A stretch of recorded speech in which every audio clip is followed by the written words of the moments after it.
Everybody can see just my screen, no notes, correct? Yep, Okay, all good. awesome. So I'm going to focus today mostly on um, our methods for producing neural cells from human stem cell starting materials. So I won't go too much into our research. I'm mainly focusing here on how we get the cell type that we then use for all of our research, because this alone, could be the topic of a 2 hour conversation. I'm going to try to keep it to 10 slides in 10 to 15 minutes or so, so I don't go too deep and bore you too much. So let's see, there we go. So the cell type that we really like to focus on in our lab are called neural progenitor cells. So we like these cells because they are the building blocks of the brain. So during early fetal development, these cells proliferate and differentiate to create the neurons and glia that populate the postnatal cortex upon birth. And so essentially what these cells are doing is they're making copies of themselves, and then over time, those copies start to produce neurons. And then later in development, they can start to produce glial cells. Now, this is all what takes place in vivo. And luckily, over the course of 20, 25 years, laboratories have figured out how to mimic these processes in vitro, so in a dish.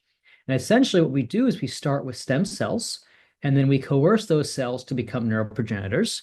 And then from there, we can use different types of media components to push them to become postmitotic neurons or to become glial progenitors. And those glial progenitors can then produce astrocytes and oligodendrocytes. So here was the situation we were faced with when I started doing this type of work as a postdoc in 2016, 2017, in that time. The conventional methods for making these neuroprogenitor cells and then making neurons and glia from them were quite laborious and time consuming. So one of the most common methods was taking stem cells and culturing them as embryoid bodies. And so these are basically clumps of stem cells floating around in a flask. You would do that for a certain amount of time in some special media. Then you'd plate them down on an adherent surface. Some of them would be NPC, some would not. You have to manually pick. So people would go in with a little pipette and pick the neuroprogenitor cell structures. They're called rosettes, and then put them in another plate and then let them grow. And this would take months to do. And obviously, it's very labor intensive. And so, about 8 years after this protocol came out, people started using what's called the dual SMAD protocol, which is where you plate your stem cells at high density. You add some small molecule patterning factors that shut down the SMAD pathway. And then, over the course of 11 to 17 days, depending on the cell line, you'd have a nice confluent bed of neuroprogenitors. And then from there, you can differentiate them. So there are some pros and cons to the system. The pros are that when they work, you have these really nice homogeneous cultures of NPCs. Also, these are believed to be mimicking the processes that take place in early brain development. So there's a certain level of developmental fidelity that comes with these protocols. And also, you can see the dates 2001, 2009. They've been around for a very, very long time. And so they've been functionally validated in any way you can possibly imagine. However, as I mentioned, they may require selection, either manual selection or FACS sorting. They are sometimes density dependent. So especially for the dual SMAD protocol, if you don't plate the right density on day one, the induction will fail. And often you don't know that it has failed until about 2 weeks later, and then you just got to start over again. And because of that, you also have a considerable amount of batch to batch and line to line variability. So what might work one time with the cell line might not work the second time. And what might work for one of your cell lines might not work for the one that you're trying to make NPCs from at the exact same time. And so, with this in mind, groups started asking questions about, are there other ways to make neural cells from stem cell starting materials? And there's this huge breakthrough in 2013 where the Sudoff lab was able to introduce a transcription factor known as neurogenin 2 into stem cells. And then they're able to turn on that transcription factor by adding a chemical called doxycycline. And when they add that, it turns on this transcription factor. It's very powerful. It's a neuralizing factor. And then within anywhere from 7 to 14 days, you have these really nice post-mitotic neurons. And this came out, as I mentioned, in 2013. It's believed to be a directed differentiation protocol. That's what it's classified as. And they what's really nice about this is it works consistently from cell line to cell line. They tend to be independent of your starting density. And for the most part, when you are working with this protocol, you have a solid, you have confidence that it's going to work. And that's incredibly important because you know that when you design your experiments, especially if they're timed experiments, you have confidence you have the cells that you need when you need them. Now, the issue with this protocol is it's going from stem cells to post-mitotic neurons. And so I mentioned my lab is very interested in fetal neuroprogenitor cells. And so we asked, could we use this protocol to generate neuroprogenitor cells instead? And so what we did was we created this protocol called stem cell-derived NGN2 accelerator progenitors, also known as SNAPs. And what this allows us to do is within 2 days, we can go from stem cells to our neuroprogenitor cells. And it's quite simple. It's very similar to the neuron protocols. We introduce our inducible NGN2 construct into our cells using lentivirus. We then, when we're ready to start induction, we add our doxycycline, which turns on NGN2, and we add some patterning factors similar to the dual SMAP protocol.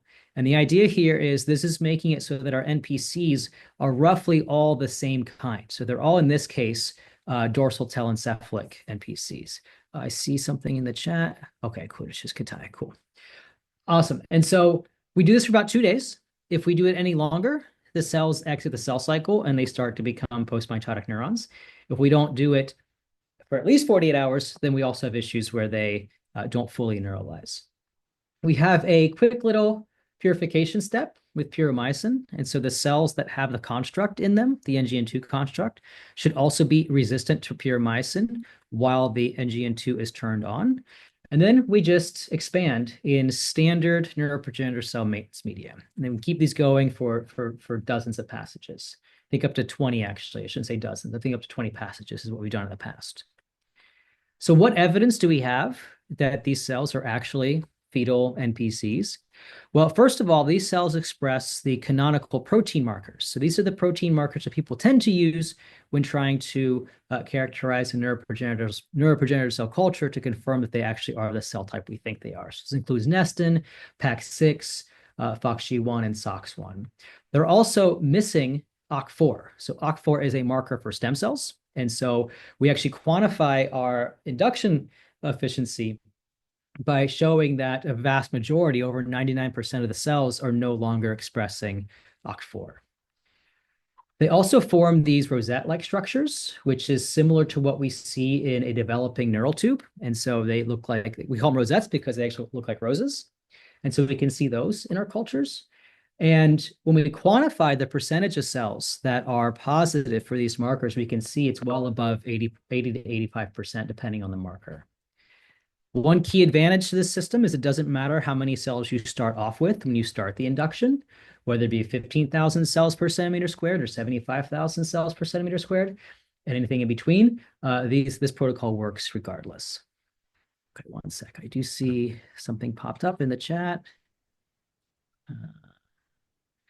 Sorry, Michael, that was one of my questions. Yeah. Okay. Is the NGN2 cassette introduced translate into the cells? So it is stable because it's lentivirus, so it's integrating into the genome, but it's randomly integrating into the genome. And so each cell in that line, in theory, will have a different location for the NGN2. My last slide will talk about our new method for making this that gets around that problem, that makes it a little bit more consistent. Yeah, but great question. Thank you very much. Yeah. And then also I should mention when we did bulk RNA-seq, we are confirming that our cells express the markers of anterior dorsal NPC. So this is evidence that we are creating this dorsal telencephalic neuroprogenitor cell, which is what gives rise to the frontal part of the brain. And the reason that's important is because, again, those are the same patterning factors we use in the dual SMAD protocol, we use here. If we didn't have those patterning factors, in theory, you can be making all kinds of different progenitor cells, including progenitor cells for the spinal cord. And so we try to make it more homogeneous by adding those factors early in the development of these cells. So it's not just enough to show that these cells express markers for NPCs. You actually have to show that they are functional in the way NPCs are. So the first thing is, I mentioned earlier that NPCs give rise to neurons and glia. So we have to show that we can do the same thing here. And so here you can see that these cells can become neurons, postmitotic neurons, or astrocytes, really depending on the media that we use. And so when we quantify this, we can see when you see red, that's HUCD, that's a marker for neurons. When you see the different green labels, those are all different proteins that denote astrocytes. And so depending on the media we use, we can actually toggle the identity of these cells as they differentiate. So if we just use basal media, we can see both neurons and glia. You can see in the top left image there.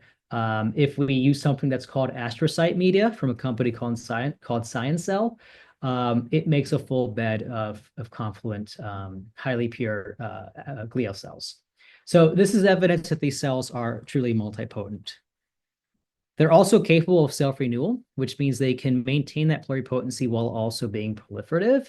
And so this is just a hallmark feature of neural stem or neuroprogenitor cells. We show that we can do that here. And also these cells can form 3D aggregates known as neurospheres, just another thing that people tend to do to confirm that you can that these cells are actually functional as neuroprogenitor cells. The other thing I really want to highlight here is the reproducibility of this protocol. It looks like I have something wrong in the bottom right of my slide, but that's okay. What I'm showing here is that when we use this marker assay, this NPC marker assay, this is some old data. We actually did this with 115 different stem cell lines, and it worked in 111 of them, meaning that in 111 lines, we met the basic minimum threshold for purity. The four that failed typically fail because we weren't able to transduce them. We weren't able to get the lentivirus in them without them dying. So some cell lines are just very sensitive to lentivirus, and as a result, this protocol didn't necessarily work. Also, we just randomly selected 30 of these NPC lines and just did the multipotency test, which is where we see can they become neurons and glia. And when we did that, we could see that all 30 of them passed. Which media are used for neurons to aggregate? And the way we aggregate these NPCs, we're not aggregating the neurons, we're aggregating the NPCs. What we do is we put them in a low attachment 96 well plate so they cannot stick to the bottom of the plate. And so they're forced to stick to each other. And so here we just use the standard maintenance media we have cultured them in. So there's no microfluidic chambers. It's just the 96 well plates. We culture them in their standard maintenance media, but then we add 5 times the normal concentration of something called ROCK inhibitor. ROCK inhibitor keeps the cells from basically ripping themselves apart. So without ROCK, they would all die. But in this case, they basically stick and they start growing, and they can double or triple in size within just a couple of days. And we can actually take pictures of these neurospheres and measure that growth over time to show that they are still viable. Okay. The other thing I want to point out is that when we did single cell RNA sequencing on these cells, this is 40 something lines that we tested, and we compare their gene expression profiles to in vivo fetal brain cell types. We can see that we're consistently mapping most of our lines, or all of our lines are consistently mapping to fetal NPC identities, as you can see there in gray. A smaller percentage are being identified as fetal intermediate progenitors, which is another type of progenitor, but a little bit more advanced in development. And then a very small fraction are being mapped onto excitatory neurons. I see another question. Oh, thank you. Cool. Now, what functional evidence do we have that we can make these into the cell types we are interested in making them into? So here we have some of these snaps that we let become neurons by through spontaneous differentiation. And you can see here that they have markers for synapses after about 28 days. And on the bottom, you can see what these cells look like when plated on a multi-electrode array. So multi-electrode array is something where the plate itself that you put the cells on top of has a bunch of electrodes. And those electrodes can actually measure electrical activity. So it can tell you if the cells are firing, for example. And so you can see in the graph there that over time, the network burst rate increases. And by network burst rate, we don't just mean one cell firing. We mean the cells are actually firing together the way they would in an actual human brain. And so we can show here that these cells, that once they become neurons, they are truly functional neurons. They can form networks. Also, I showed this before. I just want to highlight this a little bit more. How we can make these into astrocytes quite readily. This is actually a very simple procedure. It's very hands-off. That's what I really like about this. We just put it in that astrocyte media, and we only have to feed maybe twice a week. We maybe at the passage every 10 days when they get too confluent. And by the time they're hitting passage 2, these cells really don't divide anymore. They just start maturing. And so you can see here by day 60, they're expressing that marker GFAP, which is a marker for maturity in astrocytes. And I want to mention that I just happened to pick day 20 and day 60 when I was doing this work. But recently, someone in my lab has been trying to quantify astrocyte differentiation with these cells, and she picked day 30 as a time point. And she was seeing that GFAP signal as early as day 30. And so within a month, you can make these cells into astrocytes very, very easily. Okay, this is my last slide. It's highlight into what we're doing next. So everything I showed you is with a lentiviral approach. Lentiviruses will randomly integrate into the genome, as I mentioned earlier. Now, that means that a given cell could have 1 copy of the NGN2 or it could have 10. You really have no sense of what it's going to be. Also, in theory, it could interfere with a functioning gene. So in theory, it can randomly integrate in the middle of your SHANK3 gene or your synapsin gene and have some negative effects on that cell's functionality. So what we did here is we're using a construct we received from a collaborator at the Broad Institute to introduce NGN2 into a very specific part of the genome. And that part is called the AAVS1 safe harbor locus. So essentially, we're using talins, which is one of the precursors to CRISPR. Before CRISPR came out, talins were the thing for about 2 years. And people still use them for this purpose, for targeting the AAVS1 locus. So essentially, we transfect in some constructs that have NGN2 plus the talins. It then cuts out or cuts a section near the AAVS1 locus, and then the NGN2 gets inserted there. So you have either 1 or 2 copies, depending on how many alleles actually got edited. And then what we do is we can actually select out at the stem cell stage. We can select the cells that have the NGN2 prior to induction. So when we start induction, in theory, 100% of our cells should have the NGN2. That was never a guarantee with the lentivirus. You'd have anywhere from 30 to 95%. And then what we can do is do our protocol again. So we add doxycycline to turn on the NGN2. In this case, for this construct, it turns out 24 hours is sufficient to make them into NPCs. Anything longer and they become neurons. And we include our 2 days of patterning factors plus an extra step of purification. And then from there, we can move on to making, we can maintain them as NPCs. And then we have some early data showing that once these cells become NPCs, again, we can very easily make them into neurons and glia.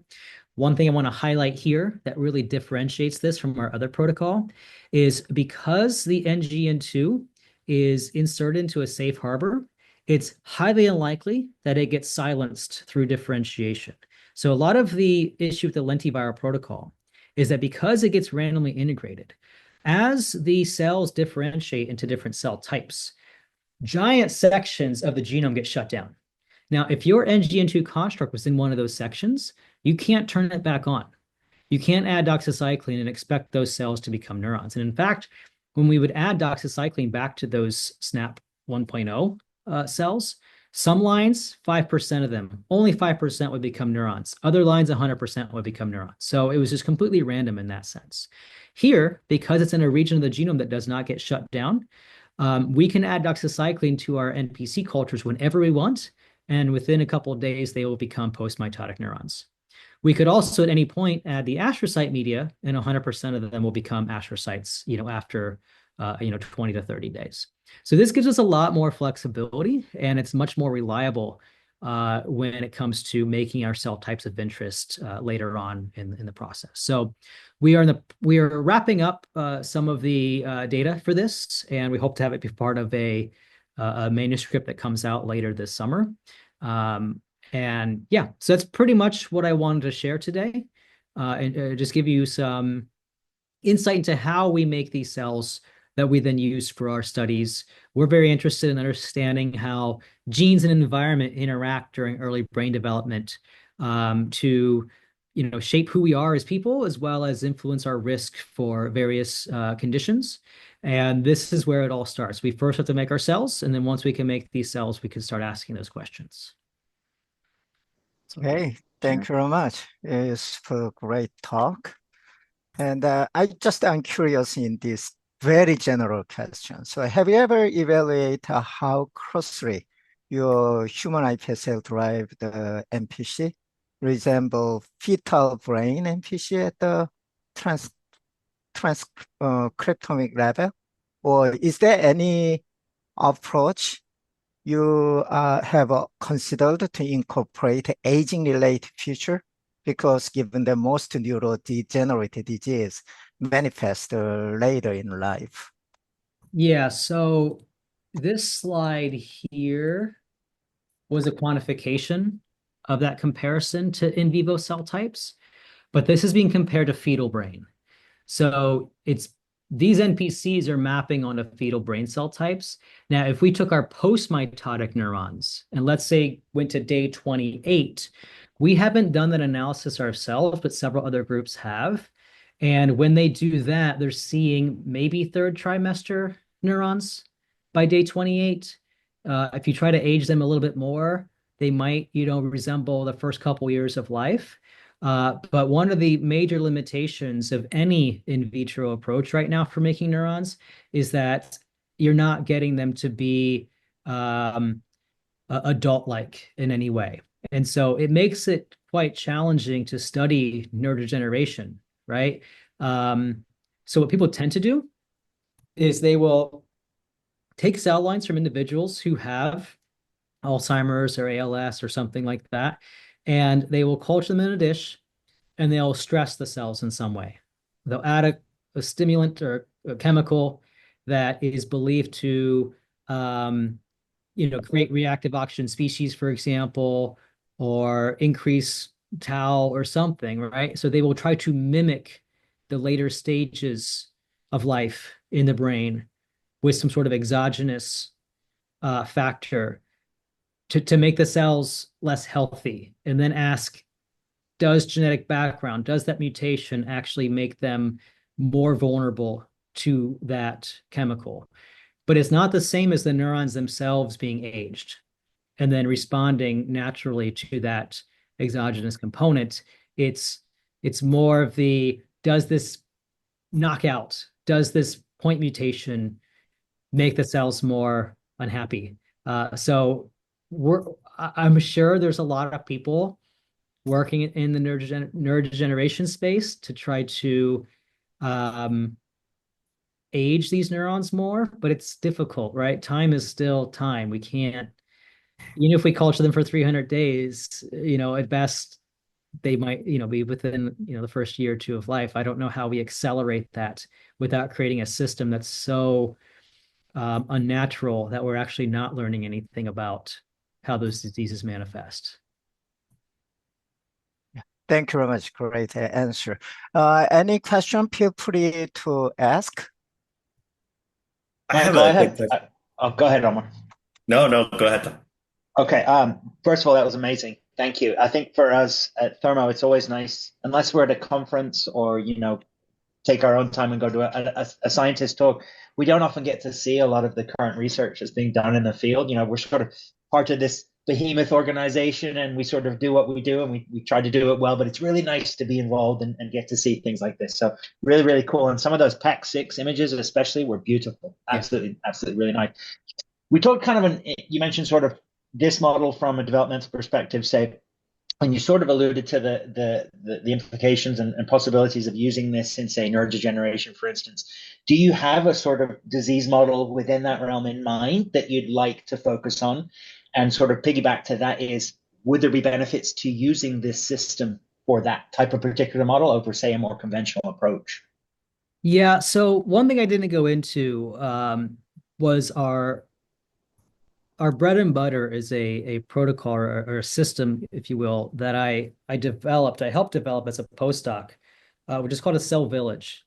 In a Okay. village where you take cell lines from many, many different individuals and you culture them all together. And so because they're in a shared environment, that environment is now uniform. And so you can just Yeah. ask questions about how their genetics influence their response to Yeah. whatever exogenous factor you add. So we are using that for quite a bit of different questions, or to answer quite a bit of questions here. So one would be taking these NPCs from 100 different individuals. So we make them from stem cells from 100 different people, culture them together. And then one of the things we're adding right now is lead. So we're adding lead and asking how do these different donor lines respond differently to this neurotoxicant? And by respond differently, we don't just mean, molecularly, do they differ in the response, but actually, do they die or do they not die? And so it's actually quite interesting. We're seeing huge variation in their vulnerability. Some lines are showing about 25% reduction in viability after a week in lead, and others are showing 95% reduction. So the idea here is that because we have genetic information on all those cell lines that are present in that village, we can then ask questions about, are there genetic biomarkers of their vulnerability? And then you can take that same concept and add whatever you want, right? Like you can do drugs, you can do viruses. That's actually what we published on in that stem cell paper I was referring to. We found that there's a lot of variation in infectability from the Zika virus. And not only did we find that variation, but we could explain it there's a single variant in a very powerful antiviral gene that ended up being one of the main reasons why some would get infected and some would not. So yeah, and we also are taking a step back and saying, hey, not every environmental factor needs to be bad. We can define environment as anything that's extrinsic to the cell. And so we have some work done, hopefully will be out by the end of this year, where we have a model for autism, a genetic model for autism. And what we found was when the cells are just kind of sitting in the village together at baseline, there's some differences between our patient lines and our control lines, nothing that exciting. But when we stimulate with sonic hedgehog, so it's a very important developmental signaling molecule. When we stimulate with that molecule, the patient lines are hyper responsive. So they kind of go nuts in response to being hit with that. And we didn't see that with other molecules. We tried other molecules and they responded normally. But it was this sonic hedgehog molecule where they started, they're hyper responsive. And so that hyper responsivity this early in development could contribute to some of the endophenotypes we see in patients. So they have larger brains, they have, their dorsal ventral patterning is all messed up. And so there's a lot of things we can do with this. And but the one thing we're really not trying right now is adult neurodegeneration. We're doing the toxicity, like fetal toxicity, mainly because it's much easier to do. We don't have to deal with the question of, are these a good model for aged brains? Yeah. Very cool. Thank you. Yeah. So, Michael, again, Jen, just want to echo what Tom said. This was great. Thank you very much for a wonderful talk. I had a quick question about the quality of PSCs before you start your differentiation, specifically also now that you mentioned the villages too, right? In relation to that, how important is it to have high quality PSCs for the different for the protocols that you've mentioned to go efficiently? And in a greater context about your work, how is that standardized from the get-go to know that we're starting on a like level playing field for downstream assessment too? Yeah, it's a good question. We have found some, tips and tricks to keep the stem cells happy. Um, we get our lines from a bunch of different biobanks, and so they were handled very differently. And so sometimes you'll get a line where within a couple days they're not stem cells anymore, and they've differentiated into some weird stuff. Um, we started doing something that the Lorenz Studer lab does. When I was a postdoc, we had a technician come from that lab, and she said, "Oh, we saw this stuff all the time." So we would add XAV. So XAV is one of the Wnt molecules, and it essentially we have found gets us to the point where like at least 95 to 98% of our cell lines stay stem cells up until induction, with quite minimal differentiation. And so that's one thing we do is a, sort of a common practice. We don't know. It's possible that XAV might even be in some of the stem cell maintenance media. Like we don't know because a lot of that's proprietary. Um, but I wouldn't be surprised if there's some component of that because it does work very, very well in maintaining them. Um, in terms of the protocol, though, it's so robust. NGN2 overexpression is really as a punch in their face. And so even if they are slightly differentiated, they tend to still become neural cells. People even take fibroblasts and add NGN2 to turn them into neurons. And so there is much more wiggle room here with these sort of NGN2 directed protocols compared to the dual SMAD and the embroid body, where you need to have pure, like very pure cultures for them to work efficiently. Great. Thank you very much. Yeah. Nari? Yes, hi. Thank you for the great talk. Question, how many cell lines are usually in the cell village? And then how do you label them or tag them to know which cell line reacts to, different, Yeah, good question. So we've published a village of stem cells. That was 104 cell lines. Our village of NPCs that we published was 44 lines, and we're currently building a neuroprogenitor cell village of 150. And so that SNAPS 2.0 protocol I talked about at the very end, we're actually using that on 262 stem cell lines and just making a giant bank so we can mix and match villages, for decades to come is the hope. How do we mark them? We don't. We just genotype them all before the experiment starts, and then we use their genome as a barcode. So we do single cell RNA sequencing on them, and the single cell RNA-seq, the transcripts will have variable sites on them. So we call them SNPs. And then we can actually use an algorithm called dropulation, which then for every sequenced cell, it can tell you where that cell came from. We also have a tool called Census-seq, which is based on very cheap, low coverage whole genome sequencing. It's like $60 a sample. And what that can tell you is who is in the village and what proportion of the village are they. So imagine you have a treated and untreated sample, like lead and no lead. You do Census-seq on each of them. And let's say in the untreated, donor A is 2% of the village, but in the treated, it's only 0.2% of the village. That we actually use as a way of quantifying its vulnerability, right? It's 10 times lower than the untreated. But you might have donor B that is 2% of the untreated, but it's 4% of the treated. And so that would indicate that it's actually resistant to the effects of lead. And so that's like a rough way of describing it, but essentially we can use those proportions as a phenotypic readout without having to label the cells in any way. Thank you. Is there a village king or queen? Actually, yeah, that sometimes happens where one will take over if it's a proliferative cell type or if it's like super resistant to the effects. If you wait long enough, the whole village will be that one cell line. So we try to keep our windows of experimentation short so that we don't have donor takeover, because you don't really learn much if there's only 1 out of 50 left over. You just know that one's super resistant, but you can't actually really quantify that anymore. Right. Yeah. Thank you. Yep. Michael, assuming Oh, sorry, Kitai. Oh, go ahead. Just a very quick question. So here, assuming that you add equal amounts of the different donors at the start, right? Could there be a scenario where you add depending on the background of the different lines, different proportions of the different cell lines to mimic, population frequencies or allele frequencies in population? Would that be something that can be done, or is that too difficult to quantify or measure afterward? I think it depends on what you're trying to accomplish. So another way of saying that is in our paper that we published, we found a variant that appeared to be a risk variant or a protective variant, depending on how you look at it.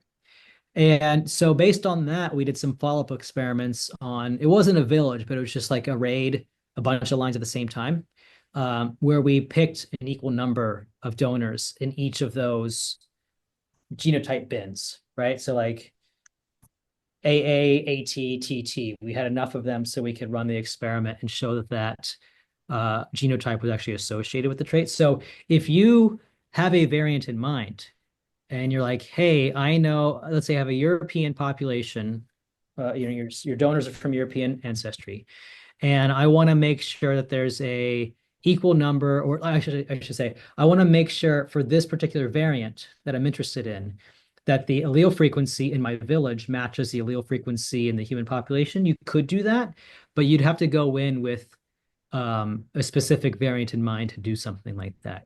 Otherwise, you can just, we take like 100 of them and you can just, I'm sure someone could do the math that would tell you, okay, roughly how many SNPs of the millions of them, how many of them have the allelic frequency that we see in human populations here in our village. You'd probably need villages in the thousands to make sure that you have equal, or that you have similar allele frequencies as in the human population for a vast majority of your SNPs. So typically we don't do that. We just grab whatever we can because there are limitations in the biobanks, and we take a more unbiased approach. We let the village sort of tell us what's interesting.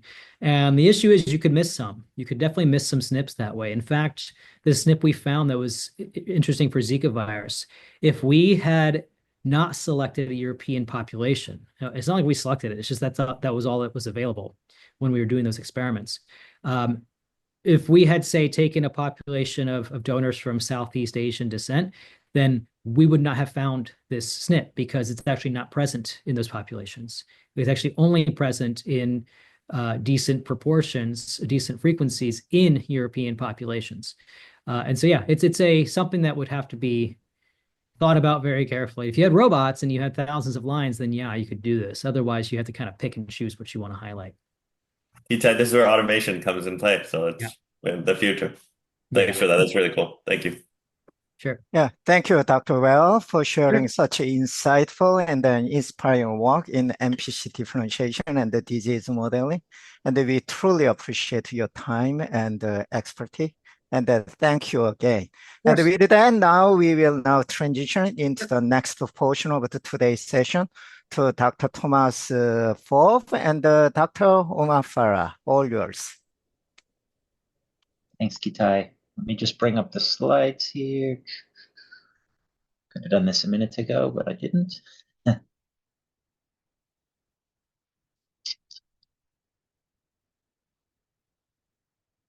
All right. Can everyone see that okay? Yep, perfect.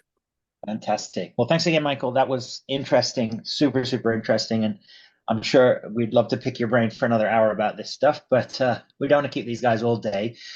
So what we're going to do over the next hour or so is really introduce you to a bit more of the science and some of our science-based tools underlying basic neurobiology.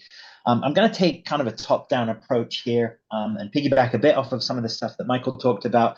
We're going to start by introducing kind of a parts list, if you will, of the nervous system, different bits and pieces that make up the experience of life, right? What you think about, how you feel, how you interact with the world around you. And we'll talk about some relevant models of that along the way. I'm also going to talk a little bit about how those different parts of the nervous system essentially come to fruition, right, through the process of neuronal development. And then I'll segue into some specifics, again, of how we mimic different aspects of that process in neuronal culture. We'll also touch as well a little bit on the anatomy of a neural cell model an overview of some of those different workflow segments. After that, I'm going to deep dive a little bit more into neuronal differentiation, again, piggybacking off of some of the stuff that Michael talked about. I'm going to start by doing this in 2D or adherent culture, and then switch gears entirely, and we'll talk and end the talk with some 3D neuronal culture content. I'll give you some specific examples, as I said, and points of distinction for each of the different models that we use at Thermo. And then also, I thought it'd be interesting as well today to give kind of a peek behind the curtains, if you will, and talk about some of the things that our R&D scientists have been experiencing in trying to generate one of our models, different considerations, some of the trials and tribulations that they went through, and some of the as yet unpublished data that we have on a model of 3D dopaminergic neurons. So hopefully and collectively amongst all of us, you'll have a nice foundation at the end of this about how the brain and the nervous system work, some really cool and useful models of how stem cells sort of fit into this greater picture. And then obviously we'll leave you, as we always try to do, with a host of useful resources, including ourselves. You can always reach out to us, as always, to answer any neuro-related questions that you might have. So I like to start with this slide when I talk about the nervous system, because I think as simple as it can seem just saying nervous system, right? I think some people just think the nervous system is just the brain, and it's certainly not. The brain is obviously one part of this larger and integrated network, right, that we call the nervous system. And the nervous system certainly includes your brain and your spinal cord, right? And this is called the central nervous system, right? I've highlighted that here in orange. But it also includes all the different connections between, say, the brain and the spinal cord and all the different organs of the body, right? We call that the peripheral nervous system, right? So as the name implies, all the parts of the nervous system outside of the brain and the spinal cord, which I've highlighted over here on the right in yellow. Now, I will say at Thermo Fisher, right, there's only so much we can do, and we really don't do too much with the peripheral nervous system per se. But for the sake of today's talk, especially when we're talking about the brain, I really, really want you to think about, consider the nervous system as a whole, right? Because even though the brain governs all other biological systems of the body, it by no means does so in isolation, right? It's in fact readily influenced by all these other biological systems, right? The peripheral nervous system and all the different intricacies of that, with no particular start or finish to this very, very much integrated and reciprocal system. But, you know, we are biased, and we can only study so much and entertain so many ideas at once. And so for our sake, the brain really is the central organ of the nervous system and the belle of our ball, if you will. It's also one of the largest and most complex organs in the human body. Now, what we tend to do as neurobiologists and neuroanatomists, from a functional perspective anyway, is divide the brain up into different specialized areas, right? And ideally, what these different specialized areas do is they work together in synchrony, right, to control the activities of the body. I think this is a nice, colorful image here that highlights that concept nicely. Doing things like processing, integrating, and hopefully coordinating all the information it receives from, say, sensory organs, and then making instructional decisions that are sent out in response.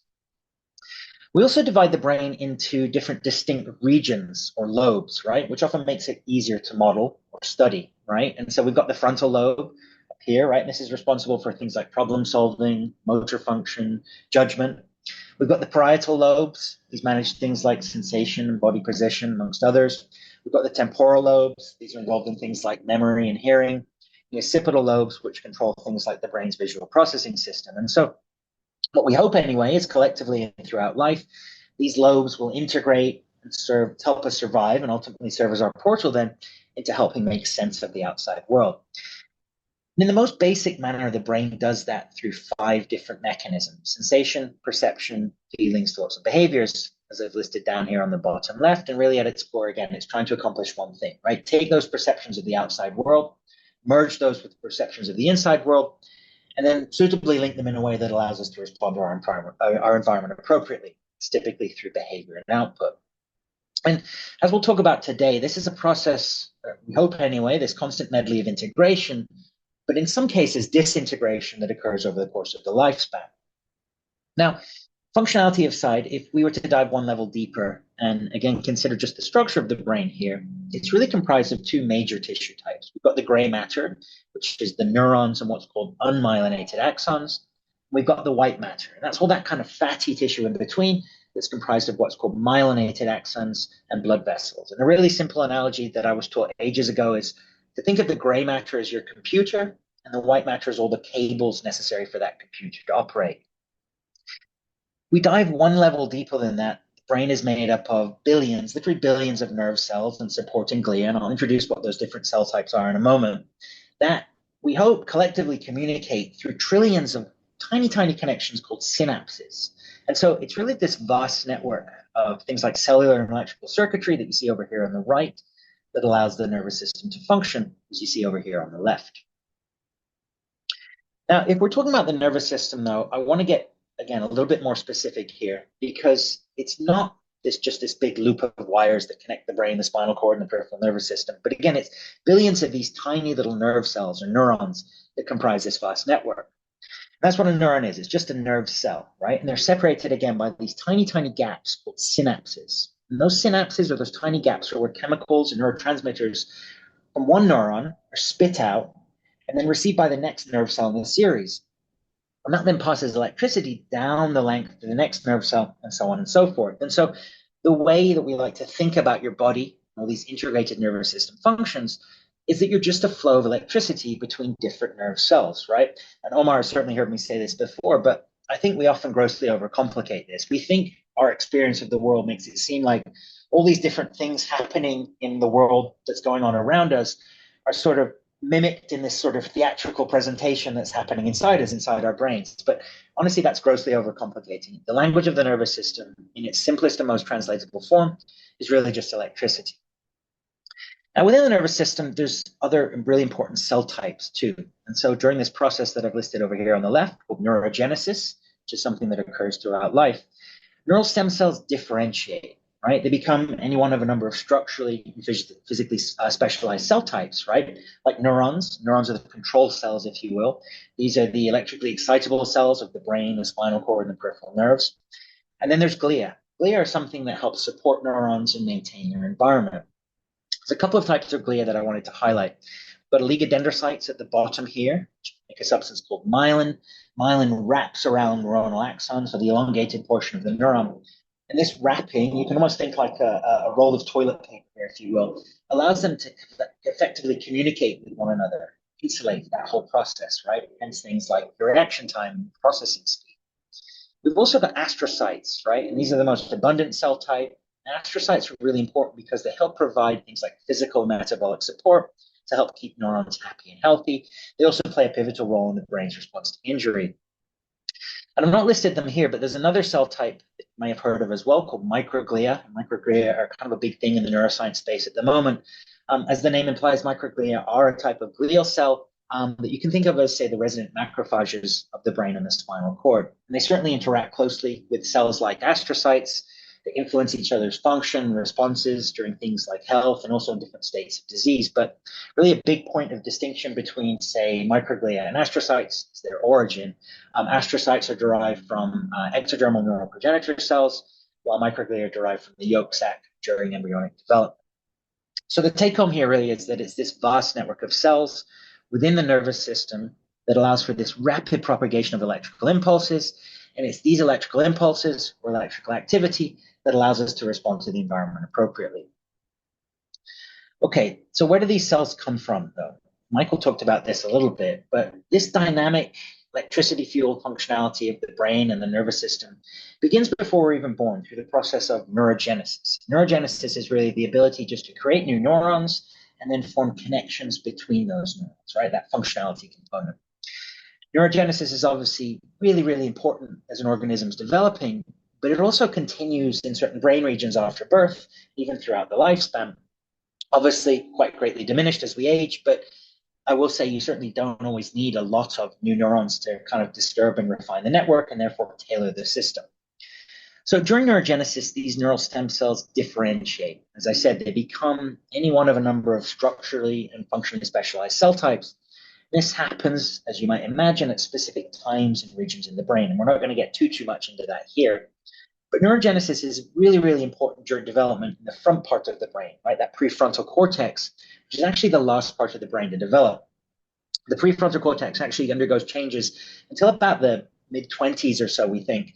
It's also part of the brain that helps control things like emotions, behavior, and often certain actions. And this might make sense when you think about teenagers, right? Teenagers often make quite impulsive decisions that they find quite rewarding. Kind of adding to that, when we think about something that we find rewarding, there's an area of the brain called the striatum that's quite responsive in these times, right? And it releases a chemical called dopamine. Dopamine is something that we'll talk a little bit about more today, but super important in things like learning, motivation, rewards, right? And so the take home here really is that the brain essentially develops from back to front. And by allowing for the constant refinement of these different neuronal circuits throughout life, this process of neurogenesis helps contribute then to structural, functional remodeling that ultimately optimizes the cognitive response. So neurogenesis really specifically refers to the generation of new neurons from neural stem cells. But I think it's important to take one big step back here, kind of consider neural development on the whole, because this is something that encompasses a few other broader processes of nervous system function, right? Obviously, including neurogenesis, but also things like synaptogenesis, right, proliferation, etc. And so the way I was taught is to really think about neural development as far as three key processes go. The first of those is proliferation, right? So increasing the number of cells. Once the neural tube closes, neural proliferation begins to occur in what's called the ventricular zone of the neural tube. And what's quite interesting here is that newly formed neurons often stay where they are and they continue to divide, but many of those actually migrate to other parts of the nervous system as well. And so the second thing, the second aspect of neural development that I was taught was migration, right? In other words, cells moving to their proper location. In the central nervous system, neural migration typically remains within the confines of that neural tube, whereas, say, for the peripheral nervous system, those neurons tend to migrate a little bit more. That makes sense, right? Across different neural regions. Migration also tends to follow an inside-out pattern, right? Neurons travel from, say, the inside of the neural tube, that ventricular zone, outwards toward their target location. And just as an aside here as well, I'm always fascinated with Omar's perspective on this. And Omar is, I would say, first and foremost, a sort of developmental stem cell biologist. He has a massive background in embryology, and he's always got some really interesting stories about how not just the brain, other parts of the body all sort of come together. And it's really just a fascinating thing, how it all happens. Okay, so the third step really that I wanted to talk about here is differentiation. And this process of neural stem cell differentiation is super important, right? It takes us from undifferentiated neural stem cells all the way out to specialized neuronal subtypes. As you can see on this slide here, and again, as Michael alluded to, differentiation involves a number of different changes in things like gene expression, functionality, morphology, right? And all of that ultimately leads to the formation of various neuronal subtypes, all of which have unique characteristics. And so in this case, then, neural stem cells, which, as we've talked about before, are capable of things like self-renewal and differentiation. They undergo a series of morphological changes. That'll include different features, right, like dendrites and axons, which are essential for communication.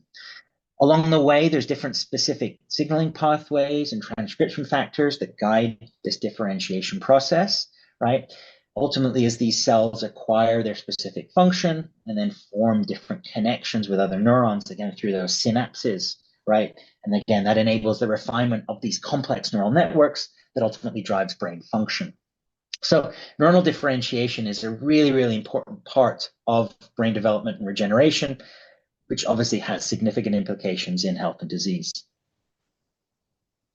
So we've got this kind of dynamic electricity-fueled organ, right? The brain sitting inside our heads, but how on earth do we study it? And I will say, kind of from a historical perspective, I think we've been quite crap at studying and understanding the brain, and that probably makes a lot of sense if you think about where the brain is. It's kind of stuck within the confines of the skull, right?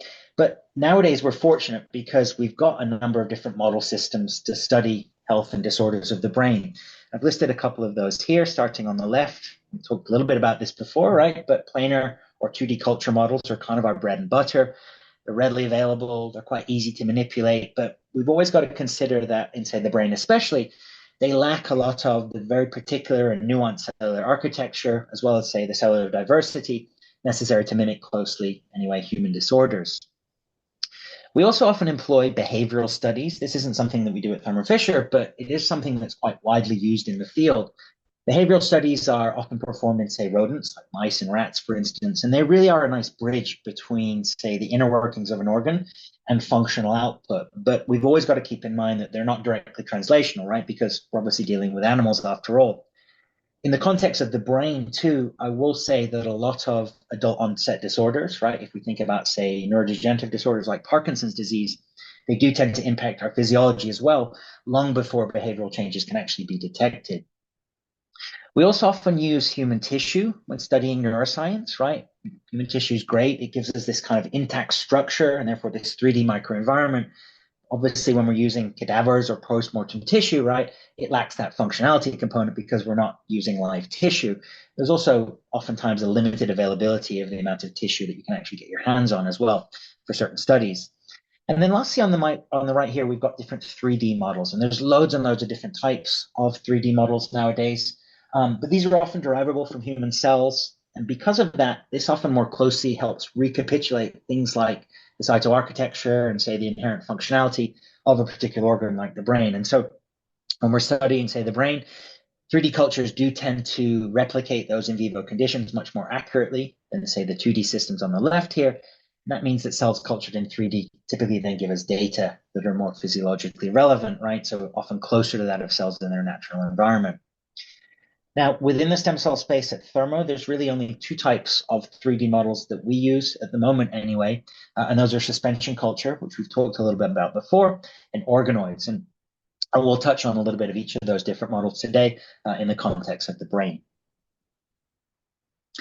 Before we go into 3D culture, though, I did want to start, obviously, first with the bread and butter, and that's adherent culture, and kind of paint a picture, if you will, of what this all might look like in a dish. And so this slide, I think, is a nice overview of, say, the basic anatomy of 2D neuronal cell culture, in which we, obviously, under ideal circumstances anyway, be able to monitor and manipulate different culture conditions as needed for a particular experiment and maintain those cells in a healthy environment, and then sort of from that extract meaningful and useful data, right? So in order to do that, you first need to start with decent plasticware. And there's loads of different format options for plastics here, each of which give you, again, this kind of controlled environment, if you will, for growing neural stem cells by really providing them with a surface for things like attachment and expansion. Neurons, though, they need a bit of help, right? They need assistance in adhering to surfaces, especially. You need a matrix then to coat on top of this plate. And so these matrices are quite important, especially in neuronal culture, because they help support things like attachment, spreading, neurite outgrowth of neural stem cells. And therefore, that provides them with a more in vivo-like environment. At Thermo, in the neurospace, there's really three that we use in neuronal culture: Geltrex, poly-D-lysine, and laminin. Laminin is probably the one that you'll encounter the most. Folks will often pair this as well with poly-D-lysine for kind of a double coat, if you will, to help support those cells. Neuronal culture is quite finicky, quite tricky, and so we give the cells every advantage that we can. And obviously, when we're choosing different matrices, right, we have to consider things like surface chemistry. Cost is always important, and other requirements that you need for different experimental setups. We also need the cells, right? And there's lots of different flavors of cells nowadays for either, say, primary or iPSC-based neuronal culture. I'll talk a little bit more about that in a second. And then lastly, we need a cell culture system, right, to support the growth of those neurons in vitro. This is a super, super important consideration. We talked about this before when we're talking about media, because this gives us all the different essential nutrients, the growth factors, and really the environmental conditions that we need for neuronal cell growth and differentiation, which, as I said, is quite a finicky process. And it helps regulate important features like pH and osmotic pressure of the culture, which are obviously vital for maintaining the health and the functionality of your cells. In this case here, I've highlighted B27+, which is something that we use at Thermo that has helped us anyway improve neuronal survival, maturation, and gives us nice electrophysiological or physiologically relevant data. Okay, so I briefly mentioned the cells on the last slide. And so kind of expanding on that, from a high level, I'd say most protocols nowadays are often optimized with things like neural stem cells derived from either primary cells, as we see on the right here, that are directly derived from tissue, or induced pluripotent stem cells, as we see over here on the left, right? As we've talked about in this sort of iPSC route in the past, these cells are reprogrammed and then differentiated into specific cell types for a workflow that would look something like you'd see here. So really another way of looking at this is to kind of separate, if you will, this workflow here into two major pillars. We've got the stem cell pillar on the left and the primary cell pillar on the right. The primary cell pillar is great. It's quite simple. It involves typically the isolation and separation of neurons from, say, fetal brain tissue. You can isolate the cells themselves, separate them, and then use them for culture. Nowadays, you can also purchase cryopreserved neurons as well. So there's lots of different approaches that you can take for primary cell culture. As you see here on the left, so though I'd say the stem cell pillar is a bit more involved, right? We've got the gray box here on the top. Researcher would then begin by reprogramming these somatic cells into iPSC, so reverting adult somatic cells back to a pluripotent state. We then derive our neural stem cells, or NSCs, and this is really the first step in producing actual neural cell types from pluripotent stem cells. And we've got a nice neural induction medium that we often use here that takes about a week or so to convert PSCs into neural stem cells. And then at that point, these neural stem cells can be further expanded and differentiated, which we'll talk a little bit about today, into different subsets of neuronal or glial populations for a host of different downstream applications. And I'd say in our case at Thermo anyway, about 50% of researchers work within this primary cell pillar, while the other half working, estimated anyway, in this iPSC route. So it's a fairly even split. So again, at Thermo, we have a really nice medium that we use that kind of mimics that differentiation process using our neural induction medium. It's a serum-free medium, produces a high-efficiency neural induction of PSCs in about a week or so, without the need for that intermediary embryo body step. We've seen different expression of different important markers here, SOX1, SOX2, nestin. Michael talked about some of these in his data, and we can differentiate these cells quite readily into different populations, neurons, astrocytes, and oligodendrocytes, as you can appreciate down the bottom here. Okay, so that's 2D neuronal culture in a nutshell, but what about 3D, or suspension culture in this case? And so in disease modeling especially, what we find a lot of is that pluripotent stem cells are almost invariably differentiated into specific cell types, again, with or without different gene edits, as we talked about in a past lecture, to obviously recapitulate different disease-relevant phenotypes. And so we have a number of differentiation products that align well with, in this case, our stem scale suspension media. And that's important because, as I talked about in that sort of grand scheme of things slide, we can now focus on elucidating the 3D portion of differentiation, in this case, neuronal differentiation, and therefore make different models, right, as I alluded to earlier, more closely recapitulate disease. And these are some of the different models that we have here, and I'm going to expand upon these just a little bit over the next few slides. And so using that aforementioned neural induction media system here, this is just a proof of concept experiment that we did that showed that neural induction could be initiated from spheroids cultured in stem scale by adaptation of our 2D monolayer protocol. And so shown across the top here, they have basically three different phases, right? We've got induction in dark blue, expansion in light blue, and then maturation in purple, these different periods of neuronal stem cells.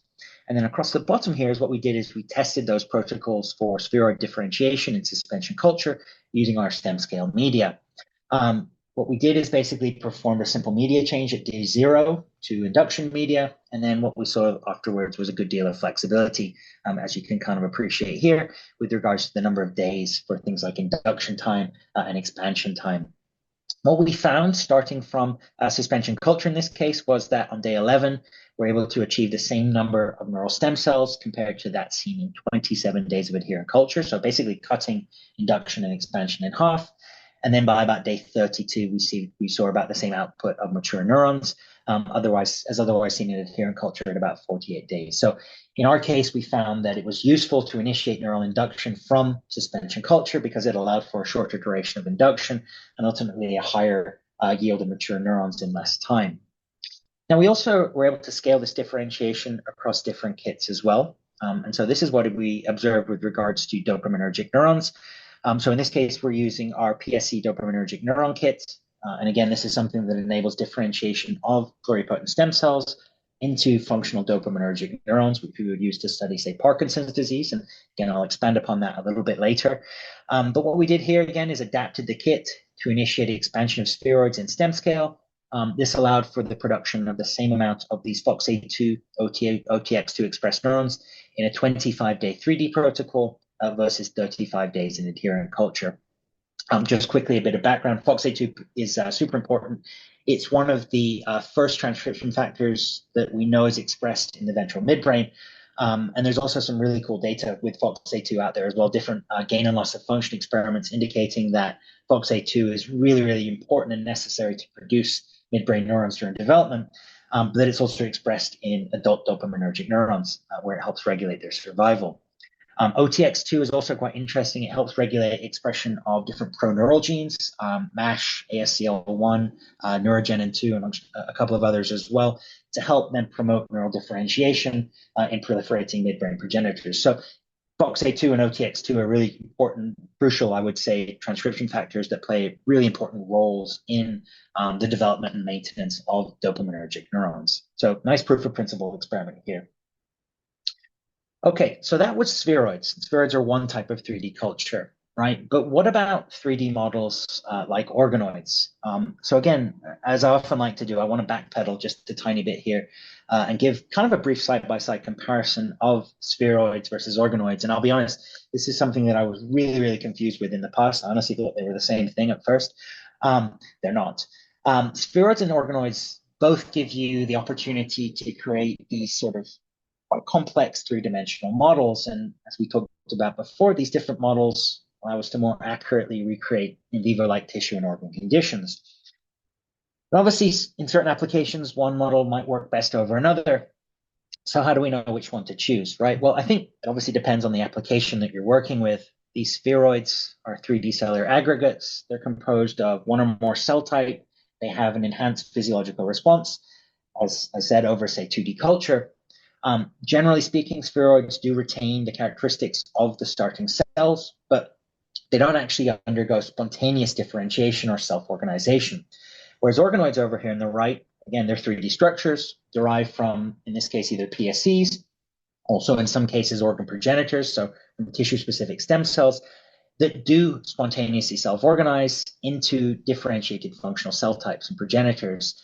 And that allows them to sort of resemble their in vivo counterpart, if you will, and then mimic, in many cases, at least some function of that particular organ, say the brain, from a functionality perspective. Now, structurally speaking, spheroids are typically created in a scaffold-free environment. Our suspension culture protocol does not require a scaffold in suspension colonies, right? Or without the aid of, say, again, extracellular matrices or other physical support. Organoids are, I'd say, a little bit trickier, although there's some really good protocols out there, and we'll talk about this in a second. They're often developed in media containing organ-specific growth factors, and they often do require a scaffold, like an extracellular matrix. And that extracellular matrix is used to sort of encapsulate those cells, provide them with an ideal growth environment, and again, this helps in their self-organizational capacity. Polarity is also a really important point of distinction between these two cell types too. Spheroids may or may not exhibit polarity, while by their inherent nature, organoids do. And this obviously helps in their sort of migratory and self-organizing capacity to become these kind of really cool mini organs. Now, there's obviously disadvantages and advantages to each here, using one over the other. Spheroids are readily scalable, they're highly reproducible, and this is obviously great for big screens, drug development processes, etc. Organoids are obviously more complex and in vivo-like, as we talked about, and that means that they better resemble different cell structures and microenvironments for, say, more targeted research, especially disease modeling, especially. I think got some really, really good models out there nowadays using 3D organoids. So I want to zoom in on that a little bit in the context of neural organoids, which is obviously the focus of today's talk. As I said in the beginning, we've sort of, historically speaking, been quite crap at studying the brain, even though we've been doing it for decades upon decades. And again, that's because the brain really is just notoriously difficult to study. But all these neurons, right, if you think about it as well, not only is it hard to study, but it's super complicated. It's really, really intricate. All the neurons and all the connections are so small and so complex that sort of tracing, pairing, and modeling all those different paths and all those different signaling dynamics haven't exactly helped in studying and creating models of the brain. And so I would say, historically speaking, we've kind of had this lack of appropriate models paired with the inaccessibility to tissue that has sort of left neuroscience research, as far as understanding goes anyway, kind of behind a lot of other areas of the body. And so when the use of neural organoids kind of jumped into the space, Madeline Lancaster was one of the first people to do it and develop kind of a robust protocol. We really found that we were able to quite readily now study things like neural networks, cellular behavior, perform drug screens, disease modeling, et cetera, all quite easily in the grand scheme of things in a physiologically relevant manner. And they became kind of an answer to this age-old problem of functionally and effectively studying the brain. This is obviously useful for basic developmental, translational research, etc. As with other techniques, right, the cellular diversity, the complexity of the organoids depends, as it often does, as I said, on the length of culture. With brain organoids, by the time we get to mature state, which is usually about 4 to 6 months or so of culture, they contain different important features, right? Fundamental features like different progenitor zones, regional identity, as we talked about, right? Integrated neuronal circuitry, right? And different gene expression patterns that, again, kind of mimic a lot of things like the spatiotemporal organization of the actual human brain itself, right? Super, super cool. But they're obviously not perfect, right? There's obviously limitations, as there are with any model system. One of the major issues with neural organoids, even at long-term culture, is that they do often really only resemble a fetal brain, often about a second trimester fetal brain. And so even though they're useful tools, right, a lot of the complex patterns of network activity that we would say see in an adult brain that's lived a life and had environmental exposures and all different other types of developmental inputs, right, that led to that different organizational structure are often lacking in these organoid models. So they're great, but there are some sort of holes that you can punch in them as well as a model system. We also have to think about vascularization, right? And kind of along those lines, organizational structure. Blood vessels are super, super important in the brain. They play obviously a really important role in structural integrity, nutrient delivery, and a lot of the organoid models out there at the moment don't contain functional vasculature. Obviously, that limits, to an extent anyway, certain aspects of neural differentiation and maturation, which, quite frankly, don't occur without sufficient oxygen and nutrient supply. The other thing that's historically, and we're getting better at this with newer protocols from, again, people like Madeline Lancaster, another limitation of brain organoids has been a lot of variability between different batches or different protocols, obviously then leading to limited reproducibility, which is often paramount in good research. It has to be reproducible, right? That variability often leads to differences in, especially as you imagine the complexity of the brain, differences in things like morphology, cytoarchitecture, size of the organoid, right? All of which we need to address suitably anyway to advance the physiological relevance of these models. But again, quite thankfully, there's a lot of people out there doing some really cool work in this space. So I am a big advocate of neural organoids on the whole. Now, there's been, as I alluded to, a number of different approaches to generate these neural organoids. Broadly speaking, we can divide these into either guided or unguided protocols. As we see across the top here, these brain organoids produced through the so-called unguided protocols. We call these cerebral organoids, kind of whole brain models, if you will. These are spontaneously differentiated from pluripotent stem cells without the inclusion of extrinsic factors. And again, the seminal protocol for this was developed by Lancaster and her colleagues. It's also the foundation of our neural induction protocol too. What's cool here, though, is that these different cerebral organoids that we make contain various brain regions or regional identities within them, right? What that means is we can collectively investigate whole brain interactions using this unguided method, using one of the many tools that we have at our disposal, often with regards to things like electrophysiological properties of neurons. And as I said, researchers often use these electrical features as different criteria, say maturation criteria, to evaluate the functionality of brain organoids. Now, in contrast, though, to these unguided protocols, we've got guided approaches down at the bottom here. In this case, these do use extrinsic signaling factors to almost kind of choreograph differentiation to produce these region-specific brain organoids. So almost patterning, right, to these different desired regional identities. And these different signals, Michael talked a little bit about these, things like sonic hedgehog, Wnt, fibroblast growth factor, obviously really, really important. And again, we won't go into too much detail here, but this is a nice figure that highlights how different guidance signals can influence the patterning and morphogenesis throughout the brain. I would say, generally speaking, these unguided or self-pattern protocols are really nice to investigate things like neurodevelopmental disorders, where we want to understand communication between different brain regions. And again, that's because these cerebral organoids, these whole brain organoids, display multiple regional identities within a single organoid. Nowadays, though, there is a lot of different options, as I said, and much of the literature points to these guided approaches at the bottom here to help control even more things like cellular composition and reduce variability. And that's because, again, the addition of these different growth factors helps determine their cell fate, and the neural identity is therefore more reproducible. But as well as you might imagine, these small molecules certainly aren't cheap. And so sometimes these guided approaches can be quite expensive. Again, brain organoid culture typically takes anywhere from about 4 to 8 months. And there's obviously a lot more that we can unpack here, but there's a lot to consider when you're deciding on the most suitable model for any given study. So just touching on a couple of examples of what we do within the 3D neural organoid space at Thermo.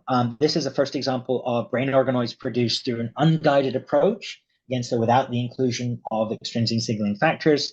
It follows an established workflow that we see here across the top for generating neural organoids. We typically start from PSC culture to the aggregation of these cells to form clusters that Michael talked about called embryoid bodies. These cells and clusters are capable of neural induction, neural patterning, and then finally growth and functional maturation into these cerebral organoids. We also have some really cool resources in this space too. A member of our team put together sort of this interactive e-learning platform. It's completely free. If you're interested in more, I can happily include a link to that at the end. There's also some nice data here looking at embryoid body formation without the inclusion of something called Revitacell. Revitacell is something that we use that helps improve cell viability and recovery. It also cuts down on variability in this workflow by minimizing the impact of stress on the cells. And you can see some pretty pictures of those different parameters across the bottom here, where we find that the Revitacell supplement did improve embryo body formation across a couple of different cell lines and using a couple of different dissociation reagents.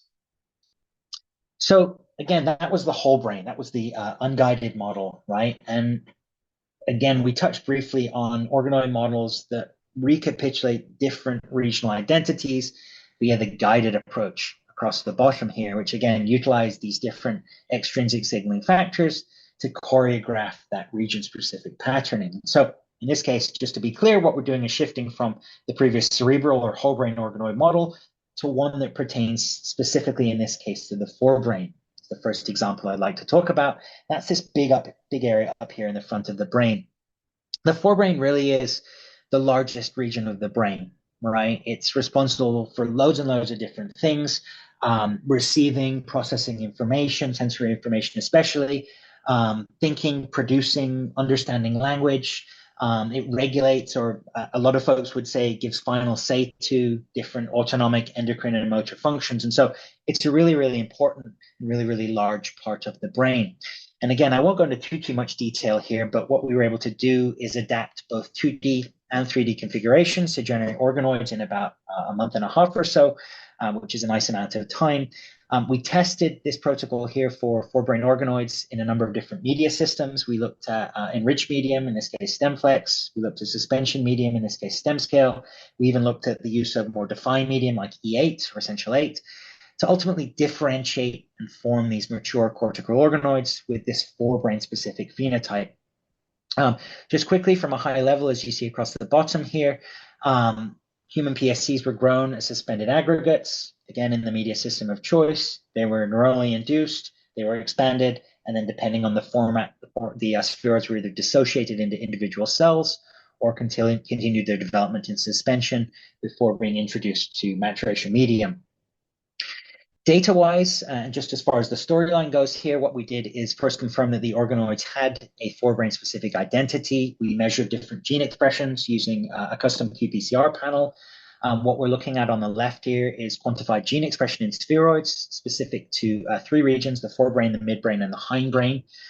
As you can see here in induction, In dark blue, we saw expression of early forebrain markers, things like PAX6 and OTX2, which was more pronounced in forebrain-specific spheroids than in others, while the midbrain spheroids expressed more FOXA2, which we talked about a little bit ago, which is expected. And again, this plays a crucial role in dopaminergic neurons, while the hindbrain spheroids express more of the early hindbrain marker LBX1. All of these populations expressed fairly similar levels of SOX1. SOX1's, I'd say, relatively non-specific marker of neuroprogenitors. And then down at the bottom here, we see after a couple of weeks of maturation, more qPCR data from those different regions, the forebrain, the hindbrain, and the midbrain.